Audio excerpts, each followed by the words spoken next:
Hey everybody, welcome to a brand new MMA Roasted podcast. That's right, it's 3 this week because I'm joined by one of the superstars of MMA. The guys, he's won his last, I don't know, what's your record now? 14-1. 14-1, winner of the Ultimate Fighter, Elias Theodorou. Thank you for coming. I want to thank our sponsor. Guys, it's time to talk to you about the boatload of money you can make this week at mybookie.ag. If you haven't checked them out, this is the perfect time to get in the action. March Madness is here. Lay down some money and score big on college hoops. Join me and thousands of online players and start betting with mybookie.ag. Are you sick and tired of the run around when you ask for a payout? I know I am. Well, come join MyBookie today. I'd only recommend the service that's been good to me and the listeners. I'm telling you, you win, they pay. Fast, without any hassles. So join today. MyBookie, and you get match, and they'll match your first deposit with a 50% bonus. That's right. If you spend $100, you get an extra $50. So use the promo code MMA50 and activate the offer today. MMA50.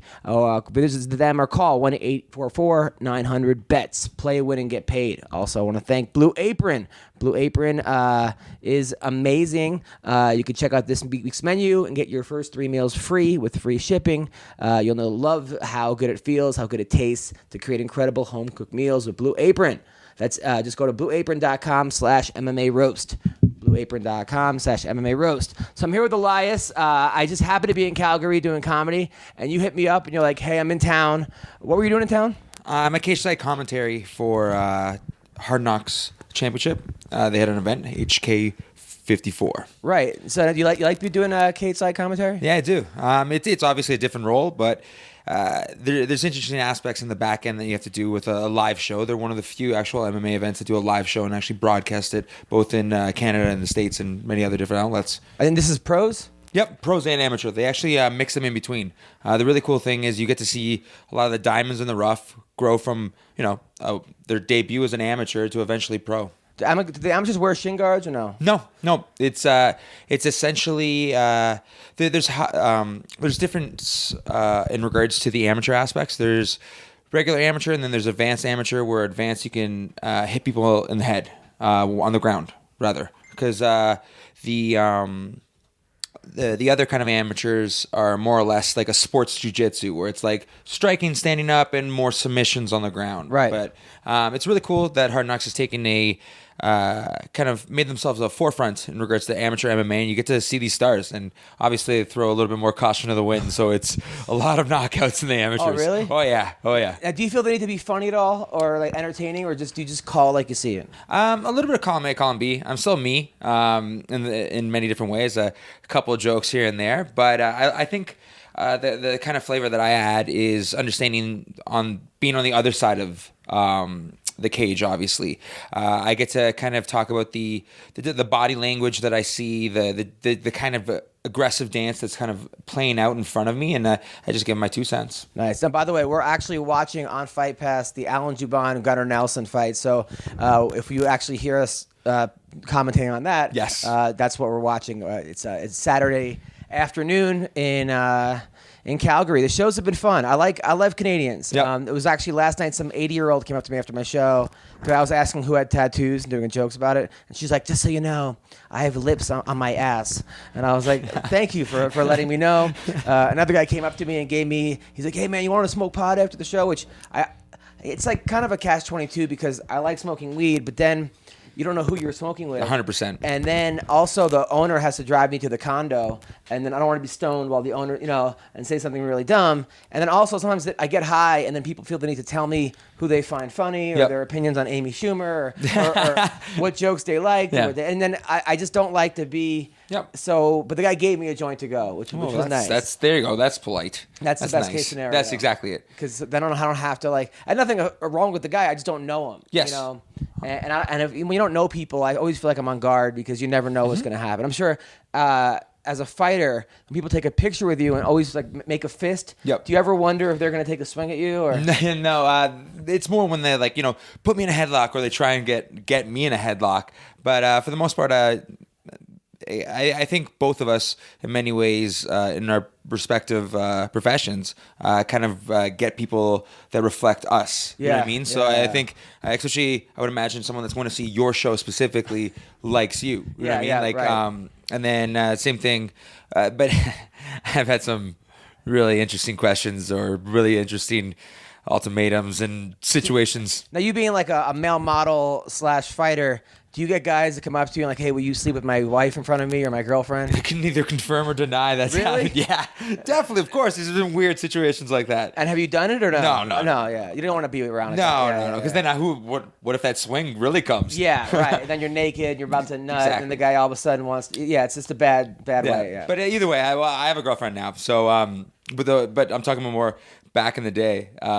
Weird situations have happened many, many times, especially because like in mixed martial arts or anything aggressive in sports, they're projecting certain things onto me in many ways, right? Like so, whether it's in the direction of that, or bro, I know no one can ever knock me out, man. You don't understand. I got the heart. No one you don't understand. God. That sucks. yeah. Or like they tell you about their friend who would beat anybody up in the world. Undefeated on the streets or undefeated, I don't know, some kind of not cage, but rather like underground fight team. I had a guy hit me up the other day. He's like, hey, man, I really respect you a lot. I love your comedy. I want to get into comedy. I haven't done it, but I know I'm really talented. What should I do? Look, like what? Like I haven't done it, but I know I'm really talented. I've never rolled before, but I know I'd be a black belt, and I know I would dominate everybody, and I would be an Abu Dhabi champion. Like, what is that? I don't even. Yeah, it's because again, when they see someone like ourselves, whether it's in a cage or up on stage performing. In many ways, they see a finished product. Right. So they don't see the hours and hours and hours and hours that go into it. It's just we see someone on TV. Fuck, he looks like me. I could do that. Right. A lot of times also, like it's like when you have a girlfriend, you know that you could have gotten any one of these girls. Understood. Like any girl that ever smiles at you or is polite to you, you could have gotten them. You only remember the times that you've actually succeeded with these girls. You never remember the other 99% where you screwed it up or you go home with your hand. Yes, or the girl's a tease, or maybe she's just being nice, or maybe she just has a boyfriend. Or I can't tell. One of the worst experiences was I had these two sisters that wanted to hook up in.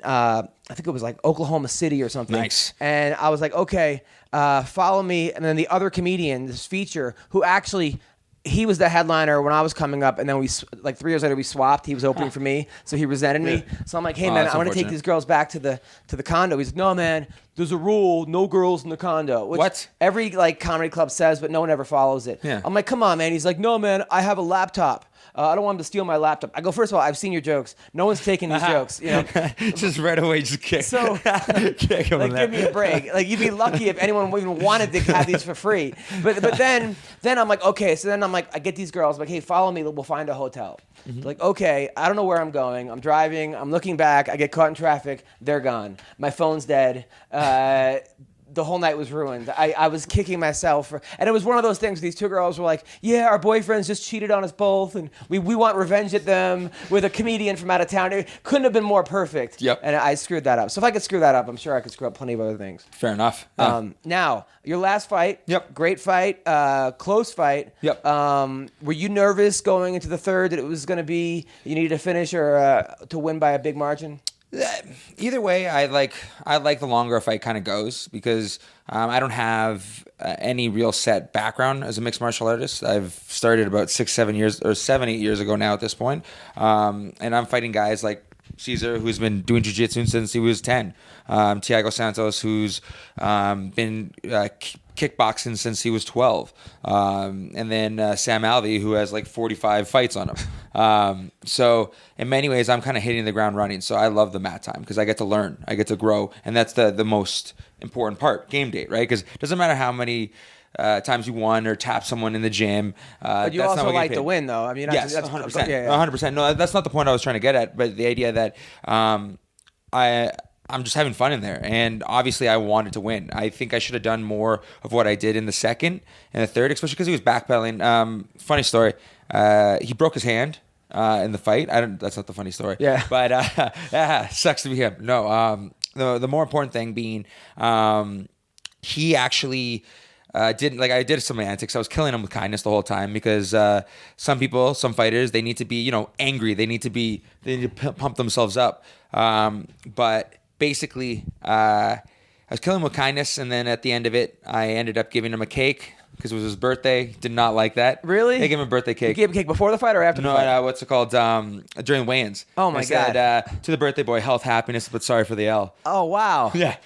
So he got mad and he basically went to a mutual friend. He was like, man, what's wrong with your bro? I'm going to break his face. And the irony being that he actually Broke his hand off my face. That your face broke his hand. Instead of his hand breaking my face broke his hand. So we're watching right now Allen versus Gunnar. Gunnar, man, the guy he makes Musasi look excited. Yes, I mean, he does. He has permanent resting bitch face. Yes, he's a Kermit face 2.0. Have you ever fought a guy who just you can't read their expression? Not really. I haven't really noticed it. That's the thing. Like again, other people look different directions, but I usually look at the chest, right? So it's less looking at the eyes. But it's become like a meme, right, with him, with Gunnar. One of the favorite ones where it's like angry, sad, whatever. It's all the same. Yeah. Now Allen is also a model. Do you guys get competitive at all? Is there like a Zoolander thing where you and him are going to have some type of runway off or something? Well, why divide when we can conquer and look great doing it?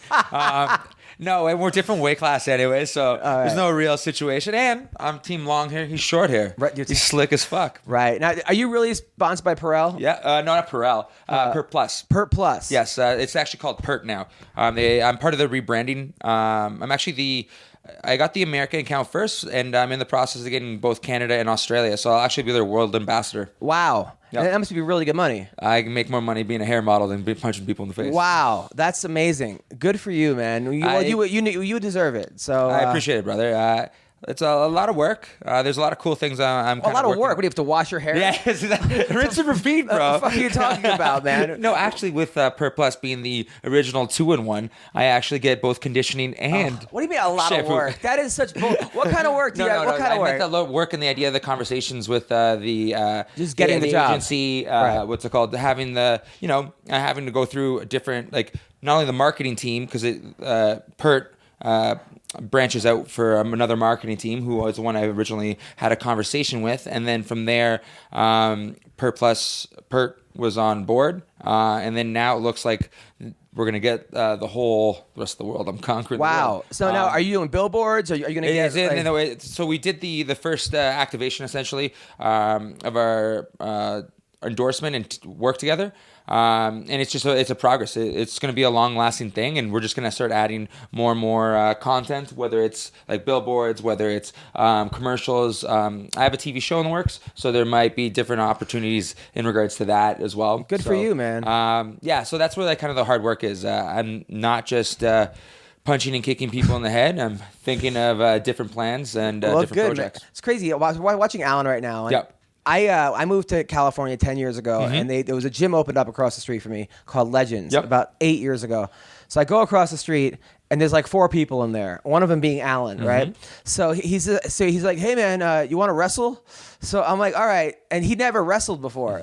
So we're going. It's basically outside. There's a little octagon outside. It's almost going into the sidewalk. You have to walk around it. And I'm wrestling with him, and he had no technique. He didn't know anything. And now to see him co-headlining an event is just shows you how great he is and how much of an athlete and how cool that is. I mean, there are other because I couldn't beat LeBron James one-on-one 5 years ago, and then all of a sudden he's LeBron James. But everyone's saying, I hope it doesn't go to the ground. Hope it doesn't go to the ground. Allen is really good on the ground. I think he might either be a black belt or a brown belt in 10th Planet. Now, right now, he's in an arm triangle, so as I'm saying this, I hope he doesn't get subbed. But he has a very underrated ground game, this Allen Juban guy. Well, even to his credit, obviously he's in the disadvantaged position at this moment, but he's keeping strong in regards to his actual frames. He's trying to get space with Gunnar, and that's no easy feat. So what would you do? So right now, Allen is on his back. Gunnar has him in full mount. Or actually, is it half guard or he has? Well, it's kind of a mixture of both. He's almost doing like a it's not quite dope mount. It's on the opposite side. It's on top. Now, he's just basically shoving his way to mount. So what would you do if you were Allen? At this point, chaos is your best bet. You want to get space. I would just start trying to buck and try to get my elbows in and kind of go through the back underneath there. Or eventually, he's getting away from the cage. I would want to bring myself to the cage. Just like with my last opponent, Caesar, I literally stood up, and walked over to the cage. I actually was cognitive enough to walk all the way over to my corner. Really? Yeah. Well, now, so Alan knows he lost round 1. He's got to know that. How many times in your 13 fights, right, 12-1? 14-1. 14-1. In your 50 fights, how many times have you lost round 1? I've only lost 2 round 1s and 1 round 3. So is there panic mode as you go afterwards? No, I think I'm a little bit of a slow starter. I think the longer it goes, like I would love nothing more than to have 10-minute first rounds, and then I'm all about cardio. Like I can go on for days. I'm probably the only 215-pound marathon runner. Like you run marathons? I've run marathons. I do it on my own all the time. Really? It's my form of meditation. So you could just do 26 miles. I kind of cut it down to about like 30 kilometers, which is just short of I think like 18, 17 on the regular without like. And how often do you run 18 miles? Well, I'll easily do. I do probably about 10 kilometers a day, which would end up being just, I think it's like 6 miles a day, just for fun. Wow. And that's for my form of meditation. Especially now because I'm just coming off a fight. I'm kind of when I say just coming off a fight, my girlfriend will be the first person to say, "You fought a month ago. Stop drinking." But no. The point being, nice. They're going back at it and forth. now. Yeah, they are. See, this is kind of Alan's best opportunity. Space, being aware of the track line against the cage and start moving. I think he needs to create a lot of chaos because as soon as Gunny gets a hold of your hips, that's where the real danger is. Everything, whether it's a punch. Oh, nice. Oh, wow. shit. It's over. It's over. Alan just got really hurt. Alan is not... It's over. Although, I feel... Okay, it's over. Wow. Fuck. That was a... Fuck. Okay. Gunnar Nelson with a powerful. I think that was a lefty. He's a lefty, right? That was a powerful right hand. Just stunned Isn't him. he a lefty? I think he's a lefty. So I think he hit him with a left, and that's what was Fuck, man. like another McGregor type deal, right? Yeah. Damn. Like, that was rough. That was hard to watch. did not expect that either. No, I don't think Alan did either. Damn. Fuck. Yeah. But hey, look. Alan wasn't ranked. Gunnar is what ranked in the top 10. 5 almost? Isn't he almost like 5, 7-ish? So you lose to a guy in 7, you're not ranked. Your stock doesn't really drop that much. No, definitely not. Especially it's a pretty exciting fight. Yep. No, in mixed martial arts, that's the kind of the positives of what it is. It's you lose one in boxing and you're irrelevant. Yeah. Right? Oh yeah. Right. You lose one in boxing. You could be 30-0. Yeah. 30-1. You're off the main card. You're on the. Yeah. No, he's not a left. He's not a lefty. I was wrong. Yeah, it was the right. Oh fuck! Damn. Yeah. The ref should have stopped it right there. There was no fucking need to even get the submission. Although Alan does come back. That's the thing about Alan. So lately, let's talk about you for a sec. You've been calling people out on Twitter. Mm-hmm. You called out Rashad Evans, right? Very politely in very Canadian fashion. What did you say? I basically. I thought it'd be an honor to fight him in general. Unfortunately, he lost to Brett Favre's older brother, Dan Kelly, who I have nothing but respect for. You have to. You got to respect the I want to fight a legend in the sport, which Rashad Evans is. He's a Ultimate Fighter winner. He's a former champion, and I'd love to be the person that put him into retirement. But don't you think that that's sort of calling somebody out late? Like I understand that. That's why I would happily fight Dan Kelly, who won. He's on a 4-fight win streak. He's underestimated and underrated, I think, because he is 105. Yeah. But still, he's on a 4-fight win streak, and that's a hard feat in the middleweight division. Going on from there are a bunch of people I would love to fight, but it's also the case of who is kind of not injured or not already booked. There's been a couple people I would have loved to fight. Krzysztof Jocko, who's like 14th, I think, or 12th or something like that. But I think he's fighting Taslatis. That dude's a monster. Yeah, he's a big beast. But again, it's the weird situation where everyone's kind of all booked around that area. So I think I'm just as shy of the top 15, so I'm down to fight anywhere around there, and then also leading into it too. I think you and Kelly would be a great fight. Yeah. That would just be awesome. Yeah. I think a lot of people would be pulling for him because it's like the old man versus like you want Grandpa to win. The Greek god. At the same time, I think it's a great fight for you. You just have to. Although he did show me a lot. I was at cage fight. I thought Rashad was going to run through him. I thought speed, but Kelly has some chin on him. Yep. And he's I don't know how he does it. Never underestimate a guy that has to put food on the table for his kids. He's grandkids and great grandkids. Just a lot of mouths to feed. Yeah, it just keeps going. Yeah, seriously. He was at the Last Supper. He was on table. He was the third guy down. Now, okay, so there, and then on Twitter yesterday, you said that Kelvin Gastelum is not a legend. What was that? No, well. To be honest, part of it is I do create content for champions, and that was more or less in part of a caption that I put in one of their articles. But he's a legend beater, but he's no way a legend. If anything, I joked around. If anything, he's a legend at missing weight. Oh, nice. Well, but he's on his way though. No one can take away any of the momentum that he has. No one can take away what he's accomplished, and he looks amazing at middleweight. Not taking anything away from him. He's not a legend. You can't just throw right, of course, he's not a legend. I get it. Same thing happened with comics. People are like, Nikki Glazer's a legend, or like you know, these Brody Steve. I mean, these guys are good. Or Chris D'Elia's a legend. I'm like, okay, Chris D'Elia's a good comic. But there's guy, you know, to me, Jerry Seinfeld's a legend. Dangerfield's a legend. Yeah, you have to be careful who you. By the way, there's a picture of Claudia in the crowd. Claudia's fucking hot. I'm not going to disagree. Francis, another guy. I thought you were going to say he was hot too. Oh yeah, he's also very, very hot. Now, okay. So, also, you have a girlfriend now. What is this? Yeah. No, we've been dating for the better part of a couple of years now. We've been, it's difficult because of the amount of traveling I do, but and you're seeing someone as well, right? So the idea. I'm engaged. Oh man, I'm getting married in June. Fucking A! Congratulations. Yeah. Oh, thank you. Fucking A! Yeah. I think I actually saw a post of that. No problem. Yes. They were going to hire you as a stripper for the bachelorette party. I would have. Okay. I said absolutely not. Absolutely not. Now, who's this girl? Your bachelor party. My bachelor party. Awesome. Now, who is this girl? Well, Michaela Altamira. She's an amazing model girl. Or actress? No. She's she actually works at Forever 21. She does floor plan specifically. The really cool thing with her job, she gets to, instead of like head office telling, she works in not necessarily retail, but she works in retail, but not on the retail side. Right. She essentially puts together the floor plans and the actual layouts of every her store or whatever. And the difference between that is with most head office gives you a plan. She gets to be creative. Nice. She also works as at what's it called, a club. She does bottle service. Okay, all right. Now I'm getting a better picture. Now, it's like, all right. She's beautiful. If that's what you're asking, she's beautiful, both inside and out. Right now, I mean, there's been. Now, you guys have been seeing each other for a while, but there've been a lot of women that have allegedly you've been with. I mean, thousands of women, and thousands, thousands of women. Literally all of Connecticut. Because I mean, every girl in Saskatchewan. Yes, those were a couple of years ago. Yes, every girl in Calgary. I mean, every province you've pretty much taken her. Now, how has she been able to deal with that?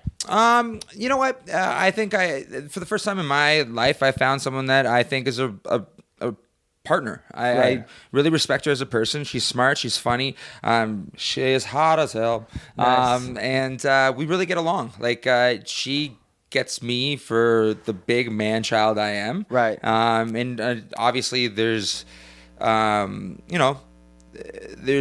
obviously, what I'm trying to say is the amount I travel, the amount I run around, it is difficult, but we've been really good at just communication and just getting better at it. But you get girls right now that like always DM you naked pictures or on Facebook or Dudes Instagram. Too, so like, why limit yourself to 50%? Is she possessive? Is she like, who the fuck is this? Or she's very cool. In many ways, the thing that we had to deal with early on was just communication, and that's always a challenge, and we're kind of just working on it. Again, I'm just really pumped, for lack of a better word, nice. that I get to have someone in my life that I truly care about. Good, you're growing up. I'm still a grown ass man child, and That's she will be good. the first to tell you that. But Nice. I like it. No, I'm really happy in my relationship. Are you still hanging out with that maniac guy that you came to my show with? He's like, yeah, but I'm like, what do you do for a living? He's like, I'm on Instagram. I thought he was lying. He's got 10 billion Instagram followers. Every one of them is him of his 8-pack or reading a book or With his 8-pack. Yeah, or some weird shot where With a he's, like, dog. journaling with a dog and a baby. Who is that guy? Engage. What's it called? Statistically speaking, What's his anything with a name? dog and anything with abs. Nick Bateman. Oh, that guy. Anyone on the internet pretty much knows who he is. He's the worst. I'm never He's the taking a best. picture with He's a him again. sweetheart. Seems like a nice guy, but he's like a guy that you can never hang out with. Sure I can. Because he will. You can. But any other guy, he will steal your girl, or even if he doesn't, your girl will yell his name in bed while you're having sex with him. Yeah, your dad would even yell his name. Yeah, that's not your dude. dad specifically, but That dude is ridiculous. Nice guy, but he's a sweetheart. But I understand. It's so funny because like.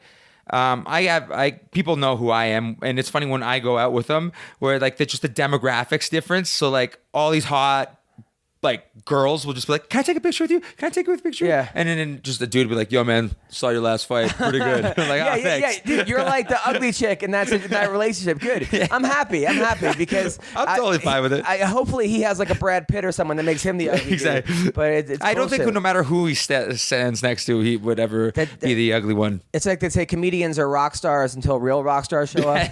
That's sort of what it is, you know. There used to be a club called Dublin's. It was like the hottest club in like the 90s and 2000s for comedy. It's where Dane Cook before he was Dane. Got start. Yep. And everyone was like, man, like no matter where you were, you almost wanted to go late in the lineup because like if you killed at 3, every chick wanted to fuck you until the number 4 guy went on. And then the number 5. So if you went on second, you were forgotten about it by the time the 8th comic went up. Makes sense. Yeah, it's ridiculous. Now, by the way, what do you think of Vitor Belfort calling out CM Punk? Yeah. And do you think he wins at this point? Honest question. Like, well, you know what Vitor has? He has about 30 to 40 seconds of just oomph. Yeah. Just gas pedal all the way down. And then the 50-year-old surfer lays on his back and goes out. Right. Now, do you think he beats CM Punk at this point? Yes. Yes. Yes. I don't know if I honestly believe that. I understand. I think he will be. I think CM Punk. I think Vitor wins, but just size wise, I think you got to look at size wise. But still not the same Vitor Belfort from 5 years ago. That wouldn't even like. No one was better than TRT Tour. Yeah.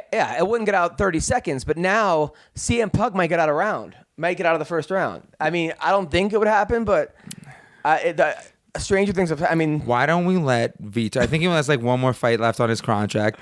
Let's just cancel that. Let him go to Ryzen and just get him all the Mexican supplements we can. Yeah, no. And we just get him fighting Crow Cop or Vanderlei. Yeah, absolutely. I would love that. Yeah, exactly. Yeah, even Crow Cop and Ryzen, who beat King Mo, was not the same Crow Cop that we saw in the UFC. Yeah.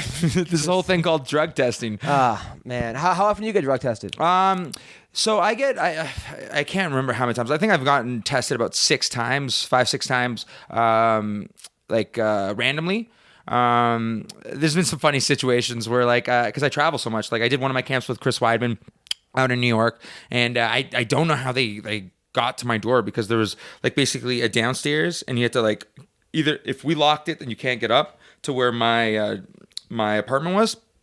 Either way, I'm almost certain he climbed up the fire exit. No way. Yeah. And got in. Wow. And then just smashing on the door at like 5 o'clock in the morning. Wow. And ironically enough, I was actually wearing a free Nick Diaz t-shirt. Oh, really? While I took a piss. Perfect. Yes. Well, I think Ellenberger said he pulled a gun on the guy. Well, that's excessive. But I guess you guys, you Americans really are about your Second Amendment rights. Yeah. And then Angela Magana said she was in Puerto Rico when they showed up. The area was like too.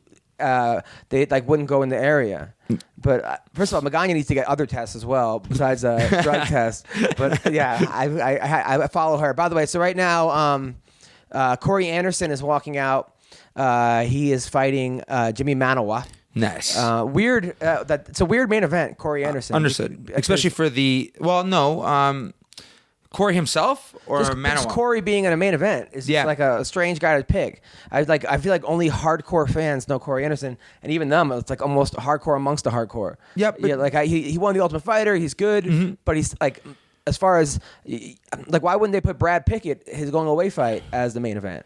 Well, size. Unfortunately, no one watches for the most part under a certain weight class. Yeah.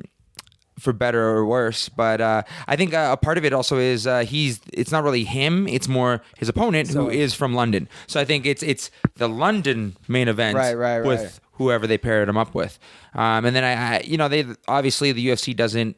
They don't have much control over how the results go, but one would assume Manuel is the one that they want. Yeah, of course. Now, what do you think of MVP? Legit. Yeah. Yeah, I mean, do you think he hasn't fought anybody really that good yet, or to his level? I mean, they're obviously all good. They're in Bellator, but not to his level. Yep. How do you think he'll do when he comes across a guy like you, a grinder?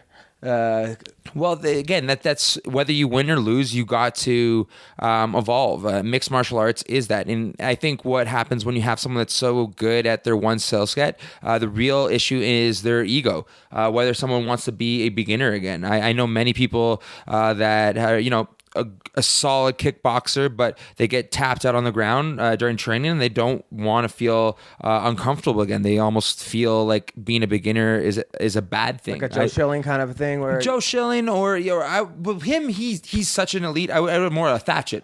You know what I mean? What's it called? That's why he and all the undertones / rumors that I always heard is that he doesn't. Well, he got cut. No, that he doesn't like. He already got cut. But just that he doesn't like training jiu-jitsu. Like you're in mixed martial arts. If that's the case, then go kickbox. Right. Like, you know what I mean? Right. I think are people that, and that's, I think, not always to bring it back to me, but I think that's where like people like myself, or Roy McDonald being an example, who kind of started off as a blank canvas and then added mixed martial arts in its entirety. I'm kind of a jack of all trades, and I'm slowly trying to become master at some of them. Now, what would you do if you fought a guy like MVP? You would have to cut him off in regards to, all the way in, all the way out. I would obviously want to put him against the cage, because he's shown that's where, and not even showing, just you would assume that's where his weakest point would be. And you would just kind of flood him with options. Again, with wrestling, it's never the first shot, it's the second, it's the reshoot. And I'm constantly just trying to get a piece of him and toss him. Yeah, I can't wait till he fights a guy. Speaking of Canadian fighters, I got to get your take on GSP Bisping, because, man, I can't wait for that fight.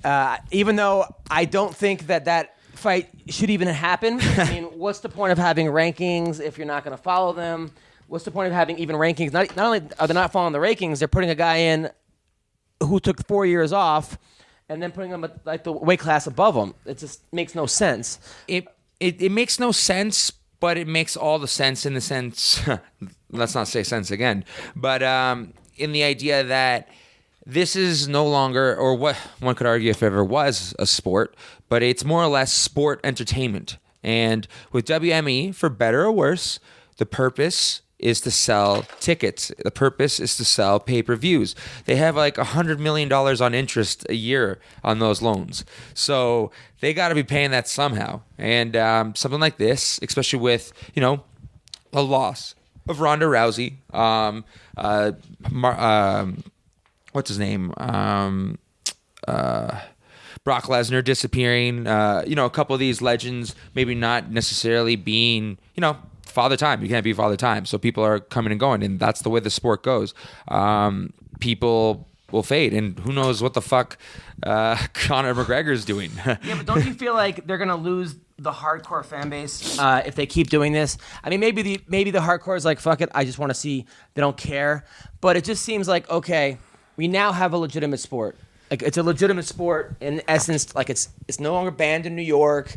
It's no longer, like how it was in the beginning. And sometimes those were awesome when there was headbutting and this and that and whatever it was. I mean, those are some fun fights to watch if like you go back in the day and you watch them. But now we have a legitimate sport with the legitimate rankings and rules and everything else. Like, let's say basketball. In basketball, I know the Lakers sell tickets. Mm-hmm. But you just can't all of a sudden put the Lakers in the finals because they sell tickets if they're a 500 team. I think you're right, but there's difference in regards to the ranking system being owned by the who basically is set up and done by the UFC in general, or media that kind of are working with them anyways. It's all relative in some regards, and also the fact that to kind of the best of both worlds would be them, what they're doing. They're going to, instead of 53 shows like they did last year, they're only going to do 31. They're going to cut some fighters. They're going to, for fuck's sake, 2.5 million people watched Royce Gracie versus Shamrock, and the dumbest thing ever. Yeah. So you just got to put it on free TV. They own something like a content provider that is UFC Fight Pass, and they also have a deal with Fox that they're going to renew. The rumor is that they're going to try and bump it up to $400 million a year. You do that for the casual fan who just wants to watch it on TV, who will watch a better product than fucking Kimbo versus Data 3000. And Bellator. But the thing is, people will watch it nonetheless. You have some names. There's use of different veterans that will get people, and especially if it's on free TV anyways, and you put the pay-per-views, you maybe have 5, maybe 10 a year of a stacked card. But there's a thing called jumping the shark, where I'm all for fun fights. Yep. You want to have CM Punk versus Herschel Walker on an undercard, or you want to have Soulja Boy, Chris Brown. I don't even care if you did put that in there. It's fine. But when you have the titles at stake, when you have the top 5, and GSP might win. That's the even scariest part about this whole thing is that, Bisping is not. It's not like. But there are 4 guys in Jacare, Rockhold, Weidman, Musasi, and Romero, 5 guys that are busting their ass, and they want to be the champion, and they've earned their shot. And now you're just like, okay, we're throwing in this guy who hasn't fought in 4 years, and it is GSP, but we're giving him a title shot at a higher weight class because it'll sell tickets. You know what? Bisping Romero will sell tickets. Yep. It won't sell the most as many tickets as GSP will, but why not have GSP fight Woodley? I mean, that's his weight class. Yep. If you want to give him a title shot, give him a title shot at his weight, as opposed to Bisping. Mm-hmm. I mean, honestly, it's good for Bisping because he's making money, and he fought 6 guys that were roided out or whatever it is, and but at the same time, it's sort of it kind of sucks for, I think, for the Yoel Romeros who don't speak English and aren't stars and aren't marketable. Don't forget. Yeah. And it doesn't help guys like Colby Covington either, because now you got these guys that are ranked 14, 15, but they're not getting any closer to the title shot. And in some ways, it's like, hey, even if you get there, it doesn't matter. Yeah. Honestly, I agree with you. I don't think there's anything wrong with that. Obviously, new ownership, potentially new direction, interim belts for all. But with that being said, it's all I have to say to both the main event: don't hate the player, hate the game. I think I love that Bisping potentially, I'm friends with both of them. I'm buddies with both of them. So I don't really have a dog in a fight because I just impartial. I want them all to make as fucking much money as possible, and no one gets injured. Great fight, all that jazz. I think someone like Bisping, who just a year or so ago, I remember sitting down with him in LA where he was just before he was running off to do Triple X in Toronto. He was almost being more reflective about his fight career. He was almost just saying, I'm going to hand in the gloves pretty soon. He wanted to basically have one more fight. Is it after he won too? No, this is before. This is way before. I think the fight that was supposed to happen with him in Whitaker. And I think he had a bum elbow or something like that at the time.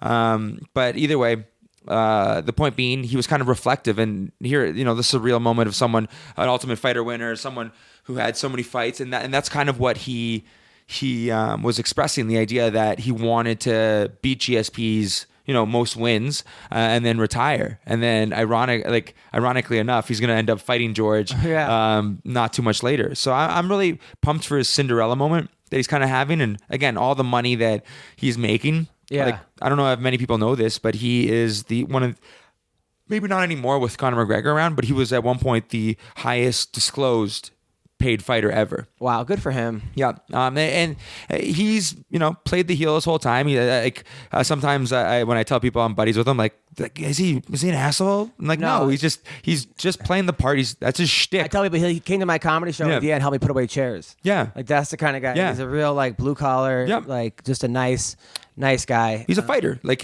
he's a nice dude who found his niche market. He was again. It gets weird by saying he was Conor McGregor before he was Conor McGregor, but more in the idea again being the brash Brit, the brash person from down out there, and then with George, again the most dominant welterweight of all time. 3 years, 4 years, he's been retired my whole UFC career. Like I remember watching when I was in the Ultimate Fighter house, we watched his last fight against Johnny Hendricks in the house, and they made a whole thing about it. Like there was like popcorn, and there was like all like booze and stuff, and we had a good time. And it was a close fight then, and we were like, whoa. I remember looking at my buddy Luke. We're just like, we'll take it, take it. Oh, I thought he lost that fight. Yeah, exactly. It was a close fight, but either way, that fight. I feel like that fight took more out of Hendricks than it did, or the Robbie fights took a lot out of Hendricks. The Lawler fight. Yeah, definitely. Both of them. Now, who do you think wins? By the way, have you training with GSP at all? Well, he hasn't. Like in the last little bit that I've been at TriStar, he's actually taken more. Like before that, he was taking more of a coaching role, and then obviously doing his own individual training and stuff like that. But he's honestly still a shit brick house. Always even when I'm in shape, I just feel like lazy around him because he. Ooh, okay, nice. All right. So Mano just dropped Corey. We're watching that right now. Corey, it's done. It's over. And he walked away. Manoa with the walk-away knockout in one round over Corey Anderson. This dude has serious power. Yep. He has serious power. Yeah. Wow. It was not a good day for Americans in the main event. No. Yeah, and I feel like that might have been by design. But, wow. So, GSP, who do you think wins, him and Bisping? I see. Here's the thing. I think both have opportunity to win this thing. Obviously, George coming off of such a long layoff, that's a huge task for anyone. But I think if anyone can do it, it would be George. His focus, he's been very public about it, like his OCD, and that's what kind of like he had to step away from mixed martial arts because like he never enjoyed the fruits of his labor. Like when he was so obsessed with, I just won my title, and then the top contender, before they were just throwing out interim belts for all, he would know who he was fighting. And it's like, well, if he's just fought and I just fought, then it means it's only 3 months. But then with this, like he would never stop thinking. It would just consume him. That's how I am. Yeah. I have OCD as well. Yeah. Like I went to go see a psychiatrist, and they said from a 1 to 10, I'm about a 4, and they put me on medication for it. Like I still take it, but it's you really are a prisoner in your own head. It's one of the worst things. And as much as people want to tell you shut up, or they would always tell you, oh, just think of a stop sign and stop, or don't worry about it. That's the worst, because then you're never in the moment. Yep. You're always somewhere else. And then you're beating yourself up afterwards for not being in the moment. Yep. So it's double the whammy, and it's over something so stupid. It's never OCD.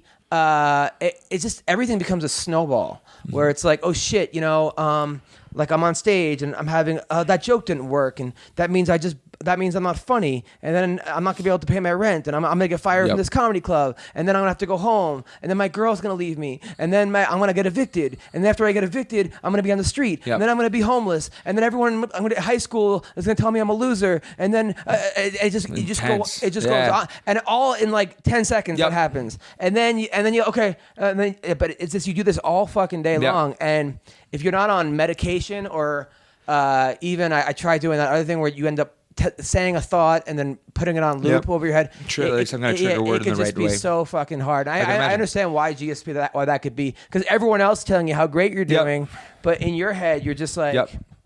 But so with that, like, again, he's been very public about the idea that this kind of like time off has allowed him to decompress and enjoy the fruits of his labor. He was a champion for 7 years, right? And then you throw in the fact that he did take a lot of damage. Like people criticized him at times for being quote unquote a decision machine or whatever like that. But it takes two to dance, and if you can't beat the champion wins. No. But he's also taken a lot of shots, so he needed that time. I think if anyone can do it, it's him. Whether fans will be happy with the end result is a different thing. I think he's very good at setting a game plan and being able to get, the jab and the double and the blast double, and he's going to look for different positions and try and get a submission. But I think it's going to be really on him to be able to be in the moment. It's all about game day. It doesn't matter how good you are in the gym. It matters performing on the time. I think with Bisping, you can't replace the mat time that he's had. Has this momentum. He beat Anderson Silva. He knocked Luke Rockhold to death. What's it called? He just beat it. Well, he also got dropped a million times by Hendo, but still Hendo is Hendo. And now he's getting to fight as the bigger person. With George, his body, he has bird bones. So I think he was even hinting he could potentially go down to 155. Wow. It would probably be a catch weight. It was more or less they would try a test cut and see if they can go down for McGregor versus him for the right price. Right, everyone's got a price. Yeah. I think with George. I think he has the opportunity to bulk up and be bigger. He will obviously be a shorter middleweight, but no one's more physically dominant at using their hips in the way he does. But I said next to Bisping, he's a big guy. He's probably walks around 205, 210. I walk around 217. I've said this to GSP, and I felt like I was bigger than GSP. It's misconceived. It's misleading. But I also think George has the frame that you can add muscle onto it. He's already muscular, and again, the powerful aspect is actually his hips and his legs. That ass don't lie. Right. I've never seen a fighter at the first MMA awards. GSP walked in, and the whole. I forgot where it was, the MGM or whatever. It was training GSP. I never saw a more beloved fighter. People love Conor, but it's more like he's a rock star, and they're like singing songs, the Irish people, and they're more drunk and partying. GSP, it's more like a genuine love. And they respect him. You never hear anything bad about him.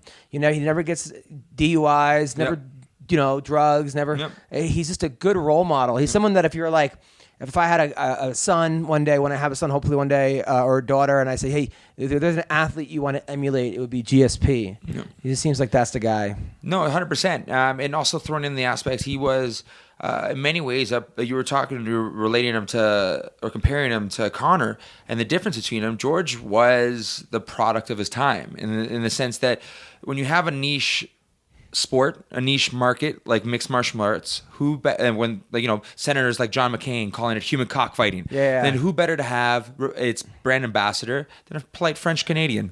But I feel like with Conor, people either love him or hate him, or they want to see him get knocked out. You're watching regardless, right? Whereas GSP, people either love him or they're indifferent. Yeah. There's no one wants to see GSP get knocked out. Maybe a couple people do, but jerks. For the most part, you're not like with Conor. I can't wait to see him lying there. Whereas GSP, you'd feel bad if he was lying there. Yeah.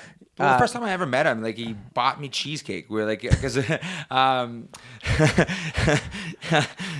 a date. No, I'm kidding. One of my original coaches, wrestling coaches, Nick Johnson, used to train with him back in the day, and then we were eating lunch or dinner or whatever it was, and then he was just like, "Oh, hey," and he basically said hello, and he introduced himself or whatever, and when we went to go pay for the bill, George already paid for it. Really? Yeah. Now, there's a rumor going around he only likes heavy black women. Can you confirm that or deny that? I think what's it called? He doesn't. I think I don't know if it's only what's it called. I just know what do you call it? He's the kind of person that can get any woman he wants. So, yeah. Okay. All right. That's it. Because I always ask Patrick Cote, and there's an awkward silence when I ask Cote. But by the way, so other fights that have been made recently. The fight's coming up actually. Cormier versus Anthony Johnson. Who do you like in this fight? Yeah, it's never really who I like. I think. This one's interesting because we kind of talked about it before, but basically, I think Johnson can knock anyone out in any direction. Even the most unathletic pose. I saw it. I saw the highlights of that. Yeah. Even in the most unathletic pose, he will. And even the most. Bam. Yeah, by the way, we're watching the highlights of Mark Diakis knocking out Tamu Pakalan. This guy, Mark Diakis, looks like he's savage. From a video game. Yep. I mean, he looks like what you play in Mortal Kombat or Street Fighter. And those moves that I wouldn't even know where to start on learning those moves. It's very interesting. He obviously has a background in breakdancing. Yeah. It's very interesting to see fighters that have that. It translates in jiu-jitsu too. I've been told to see. I even like one of my coaches, Lachlan Chang. He has a background in just he had a hobby in breakdancing, but the ability to basically be able to not emphasize, but rather take advantage of strong positions, just like in jiu-jitsu, just like in wrestling. Yeah. It's all about strong shapes, and they all translate. Yeah, it seems like also like capoeira might be a background as well. Now, so like we were saying, where Cormier can win this fight through wrestling and grinding him out, but Johnson I feel like Cormier has to do everything right to win, whereas Johnson can make mistakes, but he just needs that one shot. Yep. I mean, Cormier has power too. Yep. We're talking about a guy that knocked out Bigfoot back in the day in Strikeforce, but doesn't seem to have as much power as Anthony Johnson. Yep. I mean, that guy is just it's like a I don't know what it is. It's insane. Is what it is. I think you labeled it completely right in the sense that Cormier has to do everything right, whereas Anthony Johnson can get picked up and thrown around for a couple of rounds and then just stepping backwards, throw an uppercut and just. But he does get tired someone. though. I feel like Cormier's got a better gas tank. I 100% agree. I think not only that, I think sometimes Anthony Johnson breaks in the less dominant position. I think if you get him on his back and you're on top of him and you hit him a bit and you kind of constantly threaten for a neck if he turns his back, you know what I mean?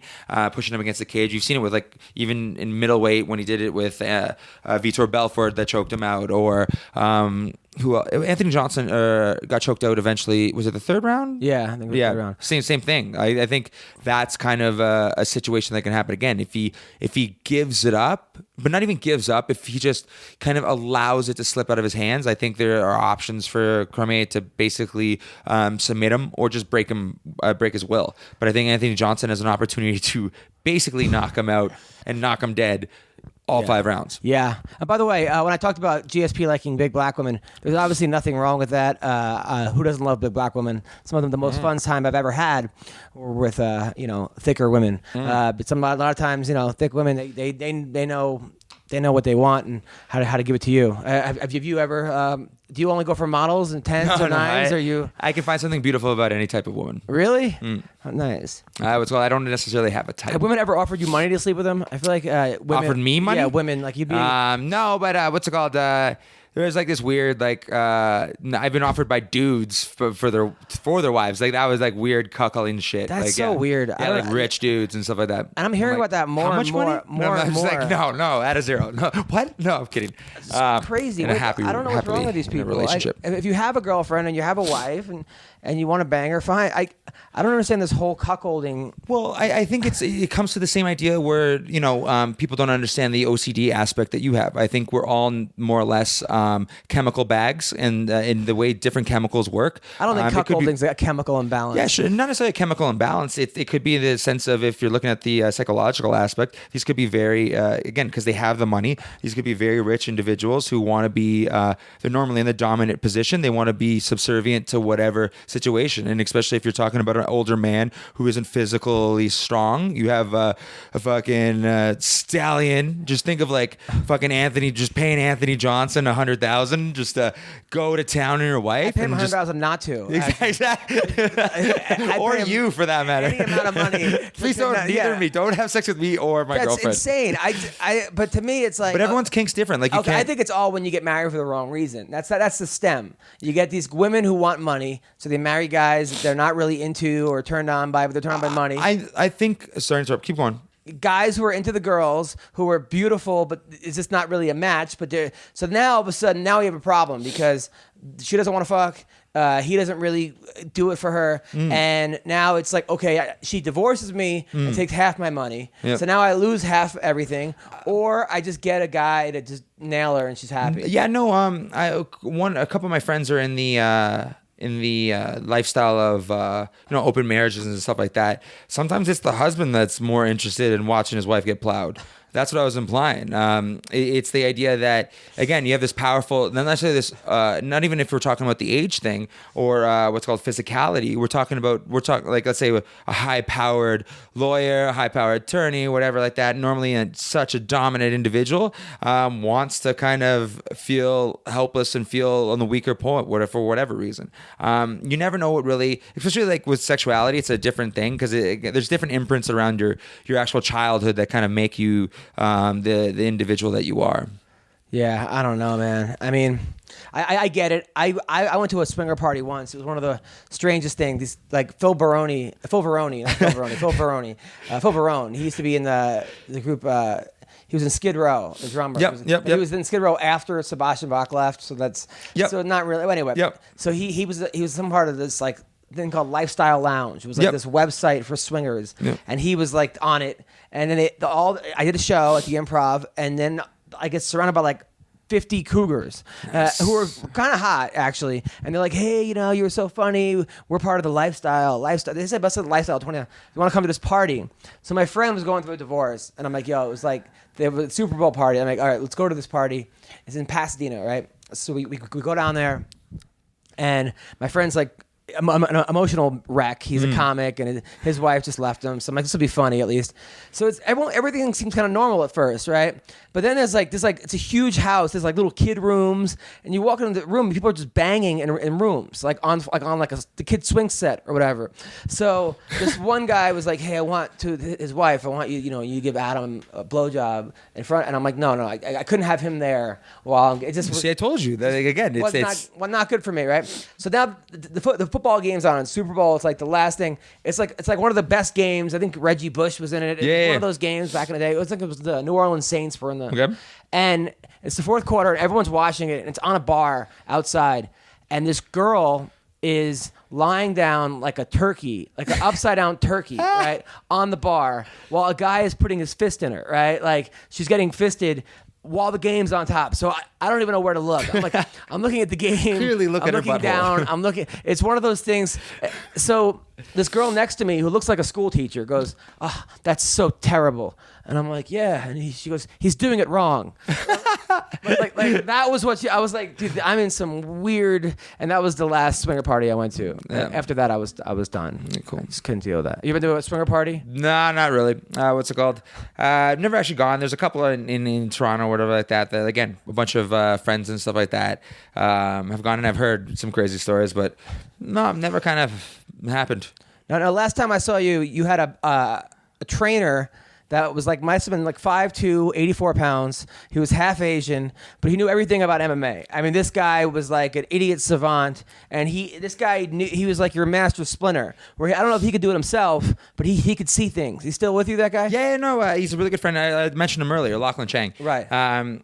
So with him, no, he's definitely still part of my career, and he's also moved into different aspects in regards to in the pharmaceutical industry and whatnot, and he's doing different things in genetics and stuff like that. So it's really cool. He's like you said, he's the smartest guy in any room. And mixed martial arts is actually more or less his hobby rather than his career. So he was my coach. Kind of obviously he was all in, but you know how there's usually 24 hours in the day. There's like 36 in his. Yeah, he knew exactly. Like he would tell you footwork. I mean, he knew every fighter. He would tell you exactly. By the way, and I got to give a shout out to Robin Black because I know he's kind of going through a hard time with jobs and stuff.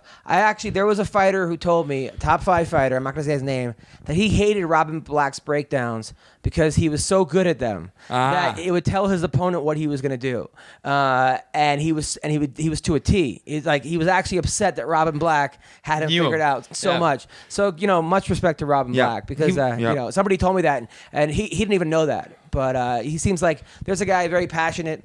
The sport takes all kinds, but he seems like he knows what he's talking about. Yep, and Robin was my first manager. He's a really good friend. He's a dear person in my life. I'm actually missing they're doing a little taco and tequila night for him back home. I'm gonna miss it unfortunately, but I'm gonna try and grab him. We actually grabbed tequila and taco. That seems to be a theme in his life. But what's it called? A couple of weeks ago, we got some drinks and stuff like that and caught up. He's someone that believed in me right from the beginning, and I'm someone that always believed in him, and no matter what. I know he'll find his feet, and I know he'll go in the direction that I think it was inevitable. I think in many ways he was able to kind of outgrow what he was doing anyways. I think it's just the case where he didn't leave before they left him. Yeah. So obviously no one wants to be there's a hammer and nail in every situation. Unfortunately, obviously leaving the network that he was with, it kind of, it said, I'm like, well, something I was planning to do in a year, well, it's happening today. But he's starting his own podcast. I think it's Fighting is About Fighting. Yeah. I even messaged him recently about like a couple of ideas I had or whatever like that, and we're gonna spitball. And like I said, tequila soon. Yeah, no, he'll be fine. He'll be fine. There aren't many guys that can do what he does. No, and he's reinvented himself many of times. He used to be in a rock band. He used to be the lead singer. Then he switched and tried to become a professional fighter. And he has 9 professional fights under his belt. And has he won any of them, or he's won 4 Nice. and then lost 5. Okay. I think he wanted to go 500. But again, this is someone who didn't make his pro fight until he was 36. and he probably did a ton of drugs and everything else. He has some of the funniest stories when like him in Venice, like, like on a bender, having lunch like at a Versace event, and he's just like, wow, life ain't too bad, right? Yeah, like right. he's reinvented himself so many times, and obviously he's not reinventing himself in regards of his passion, but he's reinventing himself in his way to get it out to the masses. He's starting his own YouTube channel, whatever the technical. He'll be fine. Yeah. Again, what has been the biggest opportunity for him has been the breakdowns that he's been able to put on online, and those are what got him out. So he's starting his own thing Now, McGregor versus Mayweather. Like, I think, at first I was like, what is McGregor doing? Now I think it's a win-win for him, because if he loses, he loses to this. He's going to get $15 million or whatever, probably more than that. He's not going to get that to fight Khabib or any one of these Ferguson, which would be a much tougher fight. So it's a quick payday. But do you think he has any shot of winning? I think he has the shot in the sense that Floyd has had some trouble with southpaws before. But in the same time, he's obviously going to a different sport. I think Mayweather, everyone knows this, he is the best defensive boxer of all time. I think I can't remember who said it, but basically, if they don't touch gloves, they might not. That was Mayweather, me. Yeah, there you go. That's it. That was the only contact he's going to make in the fight, is when they touch gloves. Yeah. I just can't. I mean, but who knows? I mean, what do I know? I don't remember that. I knew you did that. I thought that Brock Lesnar was going to get killed by Mark Hunt in the rematch, and then he didn't. So, but I'm not comparing, but I'm just saying there are times that I've been wrong. A lot of times I'm wrong about things. I thought Allen was going to be Gunner, but it's when you're friends with people, the emotional connection, obviously, you can't. But, you don't want to root against them and whatnot. But I think with Floyd, like you said, it's a win-win situation. He's not going to get knocked out. Like I don't think so. The only time. What do you mean, for Floyd's not going to get knocked out? Or Conor? Connor's not going to get knocked out. He can get stopped, don't you think? If he gets hit with 30 punches in a row? I don't think he gets knocked out. I don't. Mayweather has had so many surgeries with his hands. He's the best defensive boxer. I think he's he's fighting a rangy southpaw, which he doesn't like. Again, he had trouble. He still beat them. He's undefeated for a reason. He's 49-0. I think at this point, McGregor doesn't need, I think it's more Mayweather needs McGregor to stay relevant than anything else in some regards. Do you think it's going to happen? I think all signs pointing to yes. I think it is, and I may or may not have the same management as Conor McGregor. Really? I don't know anything. Oh, come on. Really? I don't know anything. Wow. I don't know. I don't know. All right. I have no idea. Oh, you're so full of shit, man. That's awesome. So it's going to happen. So I have no idea. Come on. You're a terrible liar. Don't ever get arrested. You're going to start cracking up on the fucking witness stand. I'm not laughing. Yeah, right. Give me a break. Damn. That's crazy. Wow. By the way, shout out to Sarah Kaufman last night, who beat she won her fight against Jessie Jess. Yep. I like Jessie. Jessie Jess has probably the nicest butt in MMA, by the way. If you want to check out an ass, check out Jessie Jess. pretty girl too. Okay. Those Australian girls, they have like, I mean, she doesn't have a tattoo on her eye of a teardrop or something. I don't know what it is. It was a little scary, but there's something about Australian chicks that are tatted up that just it's hot. I don't know what it is. I'll take an Australian accent on a girl over a Boston accent any day of the week. Yes, one would figure. Nothing was worse than a Minnesota accent, Boston, New York. I don't mind. Brooklyn, fine, but Maine is terrible. But Australia and England are the best. The boner would just be ruined. Canada's not bad. Not great, but not great. It's not anything. It's just plain. Yeah. In many ways, like fun fact, most like in like journalism school and like broadcasting school, it's told to basically talk like the projected accent you want is someone from Ottawa, Northern Ottawa. Oh, really? Yeah, just a plain spoken individual like that. Oh. That's what they try to emulate. And that's why there's a bunch of like people on like CNN and like. For a guy who doesn't read, you know a lot of facts, by the way. Huh? For a guy who never reads, you know a lot of facts. I read. I'm just kidding. That's also, again, you're the product of the people that you surround yourself with. And we talked about Lachlan and the ability to kind of, be the smartest person in any room. He in many ways rubs off on me in the sense that just the hunger for growing and learning. I'm not really a one-track mind individual. For instance, like I've getting a little bit of slack on the idea that like all the outside projects I've been working on, but there's 24 hours in the day, and I'm a professional fighter for the 2 sessions a day that I do, and then there's so much time in between. And we talked about it. Like I don't have kids, so I have the opportunity to in many ways be very selfish in my life, and the time that I do have, I spend it with my girlfriend and we make up for it. But again, I think you're doing yourself a disservice, and it was Lachlan who said it, and I agree with it. And the idea that if you don't leave with like $3 million from fighting, you did it wrong. And I'm trying to do that in the best possible way. And whether it's actually doing it from from fighting or making it outside in regards to the different projects that I myself, for instance, am working on. That's awesome. Now, the Amazing Race Canada. Yep. You lost. Yes, I did. How did you lose that? Well, I have dyslexia, so I actually did it with my girlfriend. So we did it. We did the show together. We weren't even really together. We're just like we're kind of seeing each other, and then she kind of like I did. I'm the first person in Amazing Race to get picked with 2 different partners, and then they just kind of like figured it out. So I was doing it with my training partner, and they're like, we loved it. And then my now girlfriend, she's just like kind of half joking and like, I want you to do it with me. Of course. Like, let's do one. Right. Exactly. Of course. So we did one, and it's hilarious as fuck. And they picked us, and she's like, well, shit, I don't actually want to do this. I just wanted you to want me to do it. So luckily I'm the one that lost, so it didn't embarrass her. I have no real ego in the sense, but I have dyslexia. So ironically enough, I was doing a broadcast, and I now work for TSN, which is essentially the ESPN of Canada. Right. And we were doing a broadcast, and you have to basically just read down the thing. And how is that a race if you're doing a broadcast? No, it's not. It's part of the race. You have to race between everything, right? Yeah. Like so, like there's different challenges in between. So one of them was a broadcasting thing, and it's like again there was like a clue. It's like who feels sporty, and then I'm the sporty one, and then we took cue into TSN, and we're supposed to do this thing. But with the broadcast, you're supposed to read it, and I've done it many times before.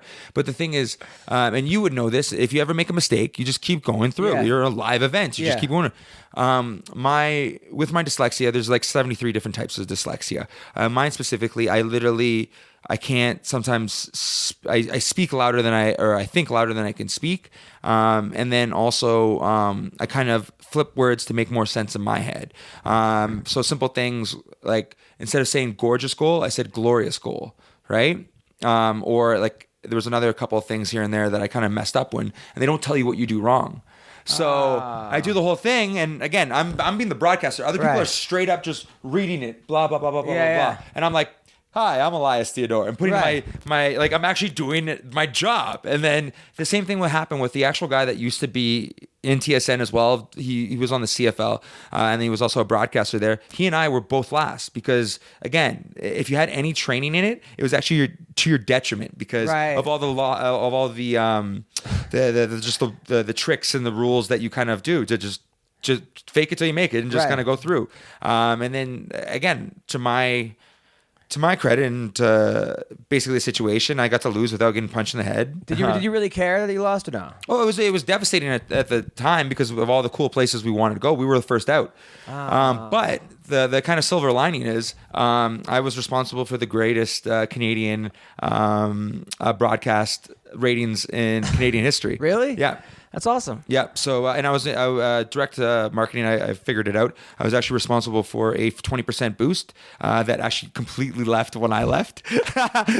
So, like the producers, because there's like I don't know how familiar you are with Amazing Race. There's different things where it's like not everyone's elimination. So, like usually by the third or fourth race, and they have discretion where to put it. And I don't know if they do it like, oh, we really like this team, whatever. But they couldn't do it the first episode. Right. Just kidding. No one goes home today. Don't fuck this up again, right? They couldn't do it because it's supposed to be a contest. But they've already hinted they want us both back, and especially they even kind of joked around. If you guys break up, we want you even more so to come back. So they're evil. Again, it was a cool experience. Like there's a whole like different beforehand, like kind of getting ready that you kind of process that you do, and that's where me and my girlfriend and I rather got to spend essentially a week together and bang like bunnies. Nice. And just get to know each other. And then after losing in such a devastating way, she again, it kind of worked out because I lost rather because she did hurt. Oh, right. If she would have lost, she would have lost. She would probably been a lot more, nervous about it, especially because of the idea that I'm in the public eye in some regard. But the fact that she gets to laugh at this big idiot and then kind of hold it on me, like anytime I do something, she'll just be like, "Yeah, well, at least I didn't lose the race." That's hilarious. So who are we calling out now? So we called out Rashad Evans. Who else? Well, 5 guys Elias wants to fight. Yeah. Well, see, it's just confusing on who. Like I said, Christoph Jocko would be an interesting fight. Talis Latis would be an interesting fight. Like there's like a bunch of guys, but it's just this weird thing of who's fighting. What about the winner of Masvidal? Who's Masvidal fighting? Masvidal Maya. The welterweight, right? Oh yeah. I like both my legs. No, they're 185, aren't they? No. Oh. Maya went down from 185. Yeah. All right, so 185. So we gotta think who's at 185. Fuck. Well, if instead of fighting CM Punk, Vitor Belfort, but not in Brazil, because he didn't look too good in Brazil. No. But I don't even know. Like again, I don't know where anyone what is. About the winner of Kelvin Silva? I don't think he wants to fight me at that point. He's gone too far ahead. Of course, Right. I would love to. I would have loved to fight Silva. Even if Silva loses, I would love to fight Silva. You know what I mean? Like again, it's one of those things where I would love to fight Rashad Evans, not because of necessarily the place that he's in, but rather the fact that it'd be an honor to fight a former tough champion, a former champion, and someone that I idolize getting into this sport. What about Derek Brunson? Derek Brunson would be a great fight too. Like again, I don't know. He's also on a 3-fight losing streak, I think. So it's that weird thing. Like he's still, I think, ranked higher than me, but it's 2-fight. I think Whitaker and Anderson, right? You might be right. Yeah. So it's just confusing about where the middleweights are, and especially they want to throw an interim belt on this, whatever. Yeah. Hell yeah.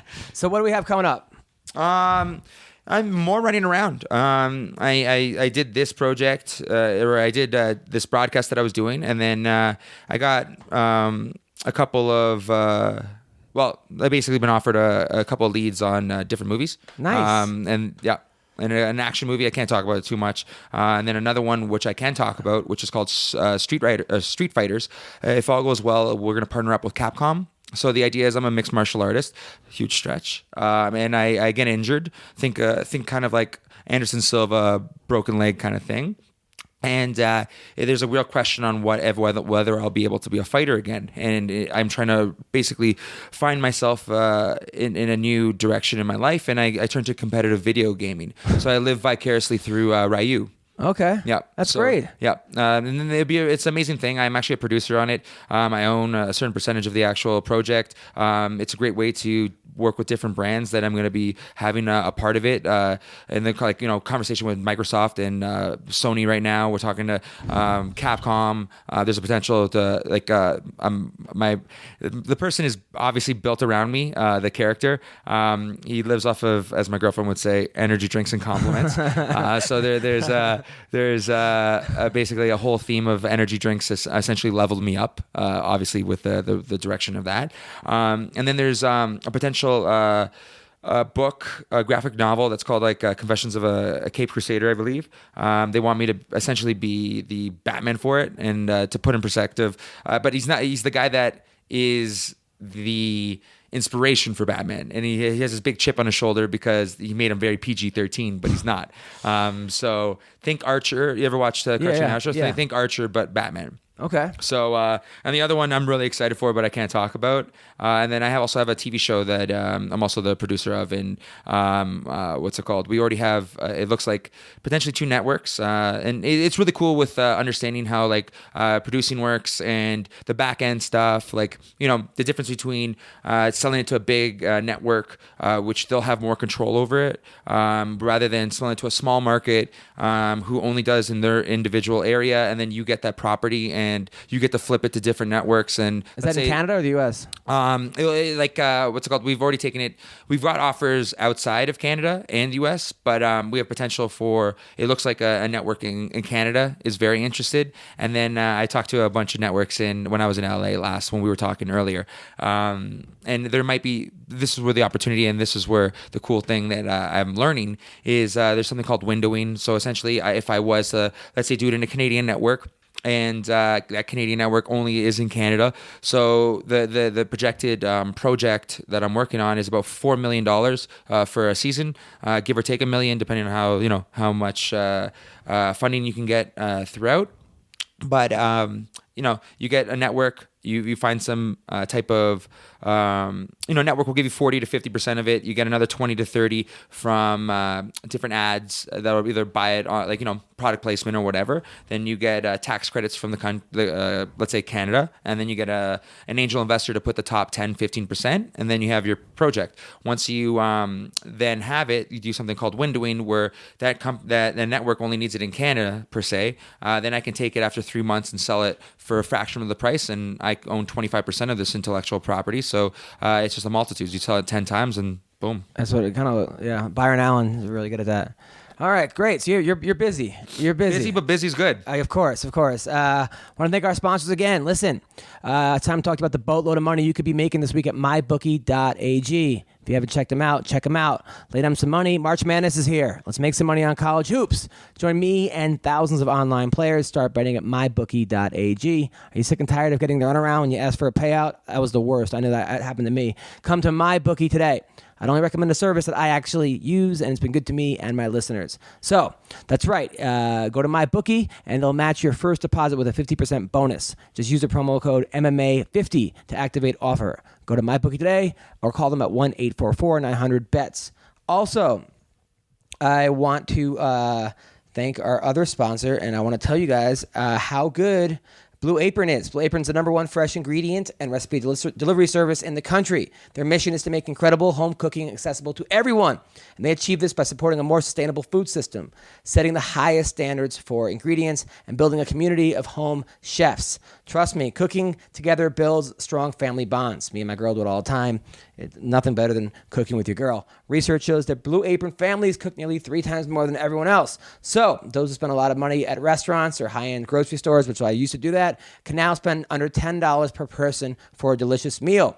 Their featured upcoming meals are salmon piccata with orzo and broccoli, pork chops and miso butter with bok choy and marinated apple, vegetable chili and baked sweet potatoes, and crispy tortilla strips, as well as spicy coconut shrimp with curry with cabbage and rice. So check them out this week's menu and get your first 3 meals free with free shipping by going to blueapron.com/MMA Roast.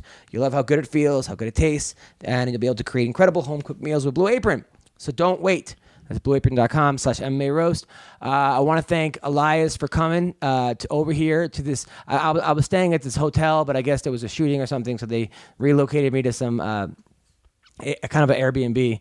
But Elias came, didn't judge, so that was pretty cool. And I am at the Comedy Cave tonight and tomorrow in Calgary, Monday and Tuesday at the Dime Bar in LA. And then I will be in San Diego at the Comedy Palace this Friday and Saturday. Then I'm going to be at the Hollywood Improv the 29th of March. And then Myrtle Beach the first week of April at the Carolina Comedy Club. And then I will be in Kansas City and Stanford and Sons April 12th to the 18th, as well as Looney Bin in Oklahoma April 27th to the 29th. So thank you guys very much. That's 3 podcasts this week. No more complaining to me, guys, about I don't get the podcast. Thank you, Elias. Can't wait to watch you fight again. And have a good rest of the week. And bye.